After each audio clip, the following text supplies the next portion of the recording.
It's overtaken the previous epicenters of motoring, selling more than any other country. Alibaba jumping on news the company will invest more than $53 billion into its AI business and partner with NVIDIA to expand its data centers. The AI trend right now of making multi-billion-dollar promises. The Chinese tech giant, like you said, pledging $53 billion, or about $53 billion. Big news dropped this week that sent ripples across both the financial markets and the global tech industry. Alibaba, the Chinese e-commerce company and the IT supergiant, announced it will increase its already ambitious investment in artificial intelligence and cloud infrastructure.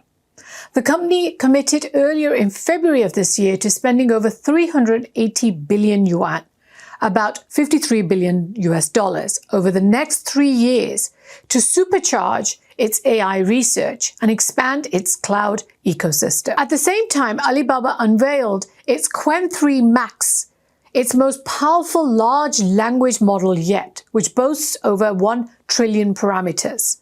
That scale places it amongst the world's largest frontier models. It's a direct challenge to US rivals like OpenAI's ChatGPT-5 or Anthropic's Cloud. The markets responded decisively. Alibaba's stock price surged by almost 8% in a single session, showing investor faith that this isn't just a corporate upgrade, but a national play.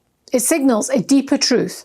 China's AI ambitions are not only accelerating, but in fact, they may have that structural depth to outlast those of the United States. Artificial intelligence is no longer just another technology. It's what economists call a general-purpose technology. It's a breakthrough that will transform every sector it touches. Think electricity, the steam engine, or the internet. AI already reshapes daily life. It's used, for example, in recommendation engines, whether you got to see this video or not, in AI radiology tools, which help to detect cancers earlier. Logistics AI coordinate ports, trucking and e-commerce flows, and generative AI is writing code, designing molecules, and even shaping art. Beijing sees AI basically as the driver of future economic growth, and it's the engine for that next industrial revolution. Look at this. Factories in China installed nearly 300,000 new robots last year, more than the rest of the world combined. And that's not just technology, that's infrastructure. It's how AI will move from hype into the real economy. By comparison, Americans installed around 34,000 in their factories. The US is almost exclusively dependent on the private sector to run with AI in how it chooses, which means in the direction where bucks are made, rather than for the overall country or the economy. But in the case of China, it means that AI development will not only have continued government backing in the form of funding, subsidies, and other such things, but also guaranteed demand, because to adopt AI society-wide means managing that huge inference demand. Now think of AI like building a power plant and running the appliances. So training model of AI, which we've been hearing about, ChatGPT and so on, is like building the plant itself. It takes massive data sets, months of compute on tens of thousands of GPUs, and it costs hundreds of millions of dollars. And that's how OpenAI created ChatGPT 3, 4, and 5. But this year, China's DeepSeek and now Alibaba's Qwen have shown that they can cut both cost and time dramatically, what many have called the new Sputnik moment for the United States. But what good is the world's smartest AI if you can't afford to run it? So that's where the inference demand is important. It's like plugging in a lamp or running your washing machine. Each use is small, but when billions of people plug in their lamp or run their washing machine a million times a second, the electricity bill becomes enormous. And that's why OpenAI, Google, and Alibaba now are obsessing over inference efficiency. Analysts estimate that OpenAI spends tens of millions of dollars per month to run ChatGPT, with each query costing fractions of a cent to several cents depending on the model. But the stakes go beyond convenience. Whoever leads in AI will gain 4 major advantages. There's going to be a massive productivity leverage. AI supercharges output. It's going to help nations escape that slow growth model. It will underlie future strategic dominance. There's going to be military applications, from swarming drones to cyber defense. They all are going to hinge on AI. Then that person, or that country, I should say, will get to set the standards. Platforms will become ecosystems. Whoever sets the standards is going to lock in their influence. That's what the United States did with the internet. There's also going to be a geopolitical prestige.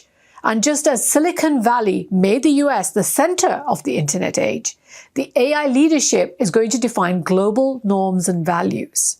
And that's why President Xi Jinping has called AI a strategic technology of paramount importance. It's also why US president after president has pledged to ensure that America stays in the lead. So today in this deep dive, we're going to ask, why might China's AI boom prove to be more durable than America's? And to answer, we'll need to look at both the history and the present dynamics. China's AI story didn't start last week with Alibaba's announcement. The 2017 Next Generation AI Development Plan was a watershed. It declared Beijing's ambition to make China the global leader in AI by 2030, and it set milestones on the way. So by 2020, it was going to catch up with the US in core AI research. By 2025, it was going to lead in applied AI integration across industries. By 2030, it aims to become the world's primary AI innovation hub. China set the goal of becoming an intelligent economy and society by 2035. Since then, local governments have raced to set up AI pilot zones. They're funneling billions of yuans into universities, startups, and labs. The AI national team concept has designated companies like Baidu, Alibaba, Tencent, and iFlyTech in the different fields as national champions in their different niches. Now, this wasn't spontaneous innovation. It was industrial policy, and it's similar to how China approached the high-speed rail and the 5G.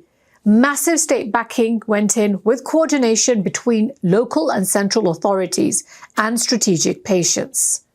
That early bet explains why in 2025, we're seeing companies like Alibaba not just building AI tools, but rolling out trillion-parameter models at scale.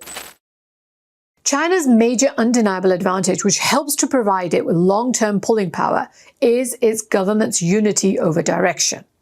Unlike the United States, where Congress, states, and firms will often pull in different directions, China's AI effort is nationally orchestrated. Industrial policy is at the cornerstone. That alignment gives China staying power that will ultimately push AI ahead. For example, when Beijing announced carbon-neutral smart city initiatives, provincial governments embedded AI into energy management, surveillance, and transit systems almost immediately. This coordination compresses the timeline in many ways that Washington cannot match. Beijing has directed its banks and local governments to fuel startups. Since 2014, the government has spent nearly $100 billion on a fund to grow the semiconductor industry alone.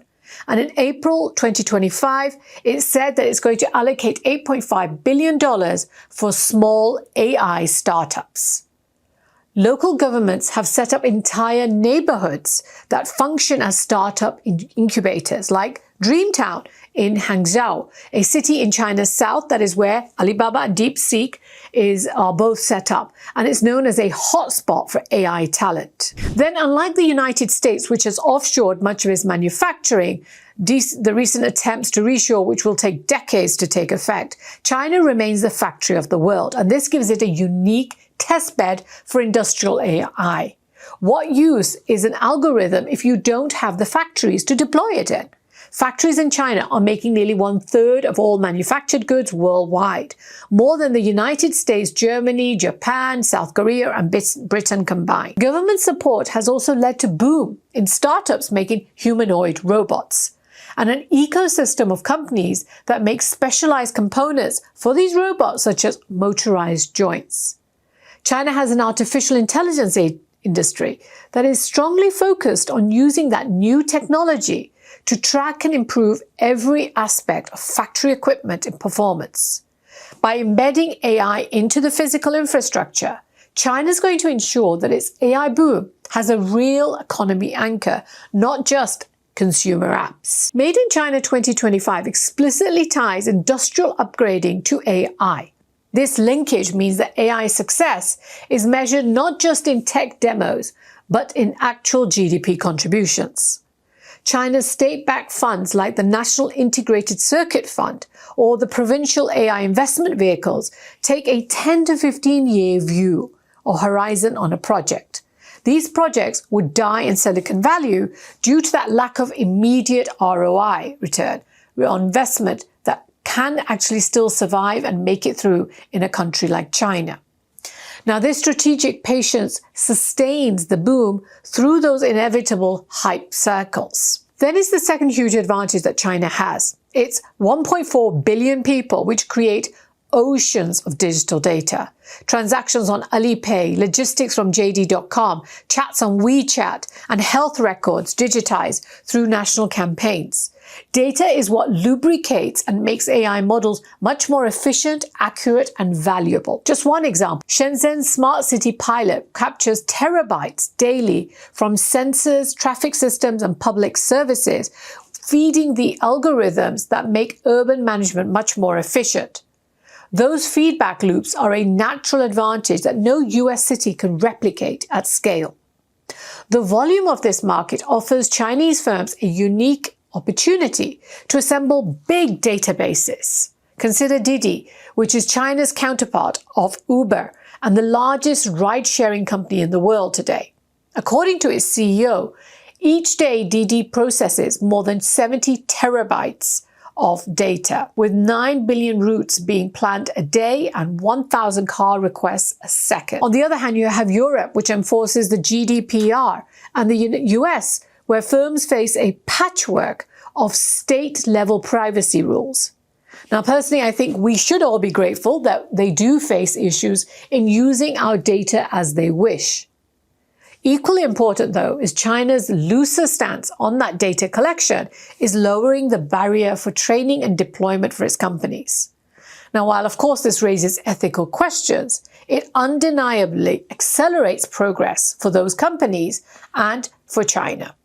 The central government has also issued national guidelines for generative AI, which provides clarity and predictability for firms where they're going and what they're allowed to do. China permits broader pooling of data. This gives AI developers training corpuses which are unmatched by any other. Chinese AI models are restrictive, for example, on political content. So, for example, if you've ever tried DeepSeek and you've asked it to give you any feedback on China's government, as you can imagine, the discussion on politics is not an area encouraged. It will just return to you, I'm not allowed to talk on this.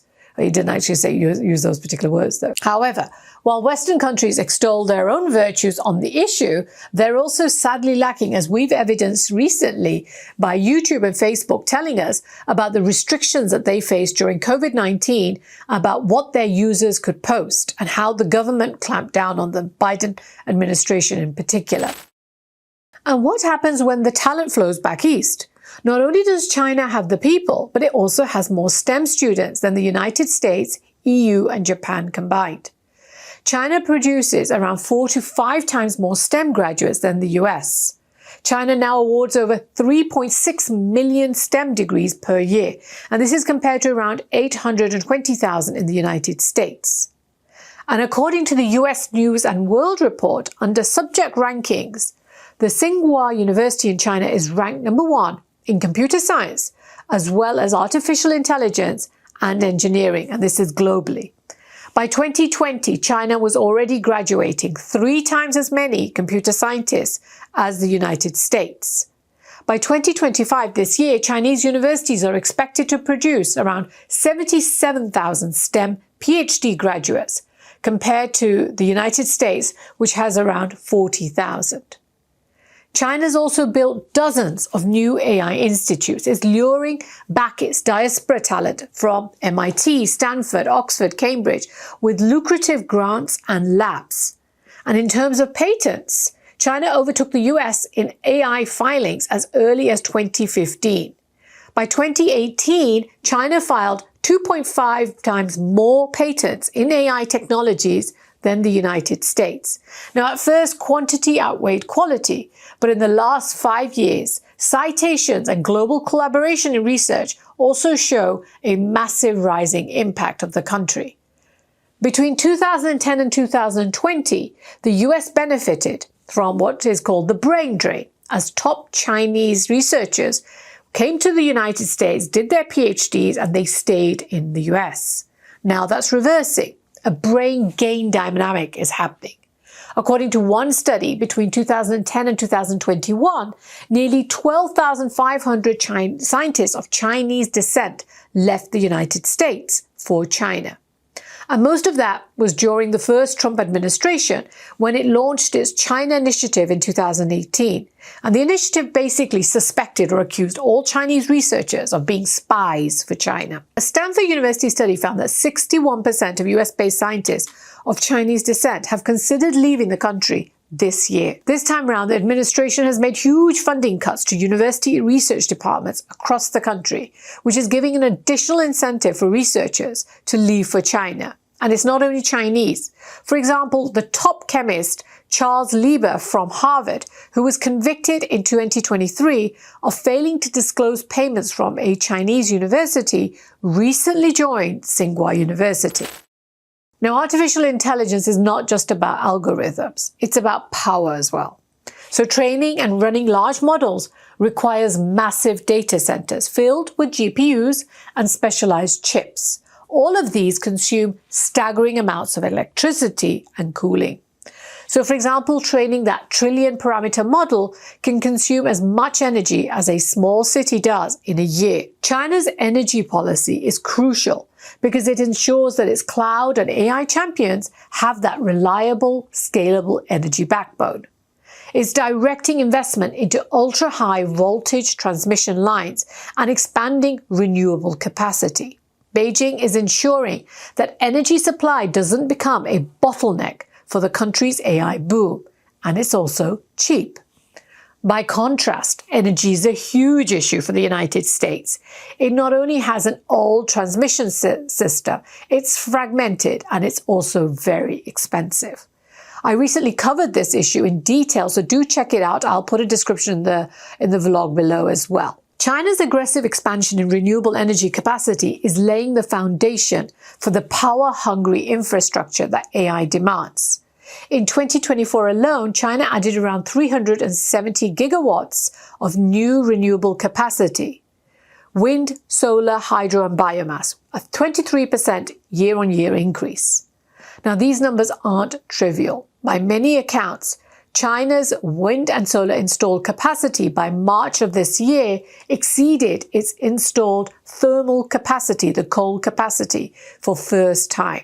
That means that China is shifting its energy architecture towards cleaner, scalable power, which is precisely what data centers and AI clusters need to scale up reliably and affordably. Data centers in China are expected to consume between 150 to 200 terawatts of hour by 2025, which is going to be approximately around 1.5% to 2% of China's total electricity demand. Projections suggest that by 2030, data centers are going to require around 400 terawatts per hour of electricity in China, and it's a burden which is comparable to the power consumption of entire small countries. Now, to meet this surge, China must not only just build capacity, it has to optimize those transmission lines and deploy storage and smart grid technologies so that clean power can reliably reach AI hubs. Finally, China's energy policy gives it a cost advantage and resilience in AI deployment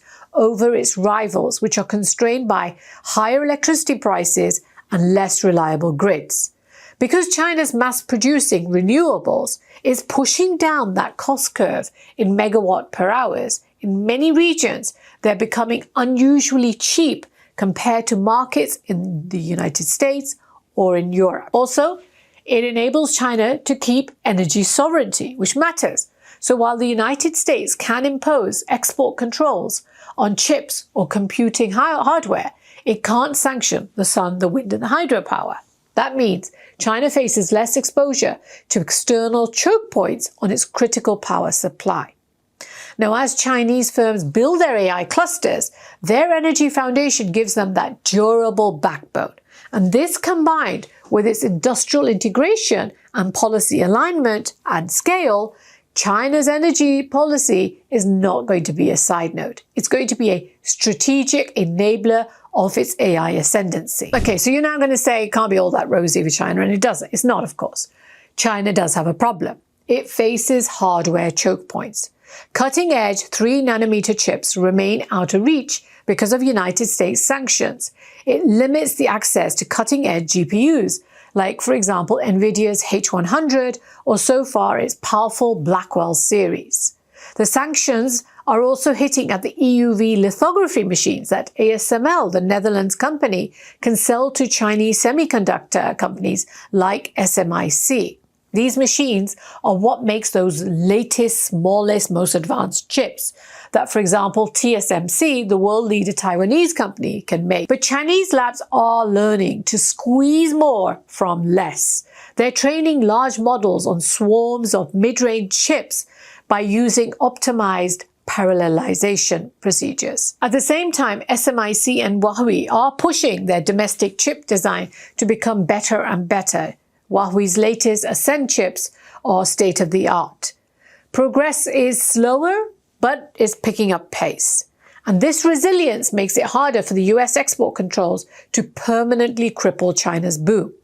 In fact, thanks to the United States export controls, China's set up huge swaths of industry in fields it would not have previously done so. It would have just gone out and bought those Western chips and machines. That's why now many companies, including Alibaba, Tencent, Baidu, have all been told, buy local, buy Huawei, or probably not been specified which one, but buy local they've been told. They've been told to not buy NVIDIA's, especially the NVIDIA's H20 chip. And finally, China's also pushing AI outwards.